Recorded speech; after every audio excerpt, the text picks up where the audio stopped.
Top It is the game that people traditionally call war. We prefer the words top it. You will need to choose from your card deck two kinds of cards: numeral cards, dice cards, or numeral cards and finger cards, numeral cards or 5-frame cards, or any other combination of two that you would like. As your child gets better with this game and more fluent, you can change to 3 cards or even all 4 kinds.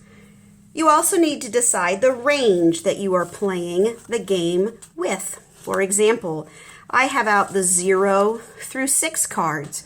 You'll need to figure out what is best for your child and what they're recognizing right now. And you can always extend it if you feel that your children already know 0 through 5 fluently with all these forms of showing a number. I'm going to take the numeral cards and I'm going to take the dot cards. So you take the cards and mix them up as you traditionally would. These don't shuffle very well, so I'm going to mix them up by hand. And just be sure that they are as out of order as possible. Once you have mixed up the cards, place them in the middle. This is much easier to do than passing out all the cards, one for you, one for me.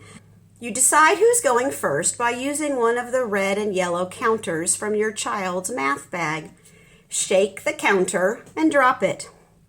If it comes up red, the oldest person playing wins, and if it comes up yellow, the youngest person playing wins. We're going to pretend that the children won and got to go first. So, your child would turn over a card and say the number, and you would turn over a card. And then you would talk about whose number has more. 5 is more than 4. So the grown-ups win the card and they put it on their side of the mat. The child turns over a card. I'm going to move those out of the way a little. You turn over a card. Discuss again. You got 2, your child got 1. Who has more? The grown-ups win the card again and put it in a pile. Now your child might be getting frustrated at this point because they haven't won any cards yet, but we have a trick for you we'll share at the end of the video. Child turns over a card, got a 5. You turn over a card, you got a 3. 5 is more than 3. You can compare that on fingers or however will best help your child know who had the most. The child turned over a 4. The grown-ups turned over a 6. Grown-ups have the most, they put it on their side. When the game is over with and all the cards are gone, we don't reshuffle and keep putting them back into the stack. Now's where the trick comes in. You're going to count your cards. 1, 2, 3, 4, 5, 6. And your child is going to count their cards. 1, 2.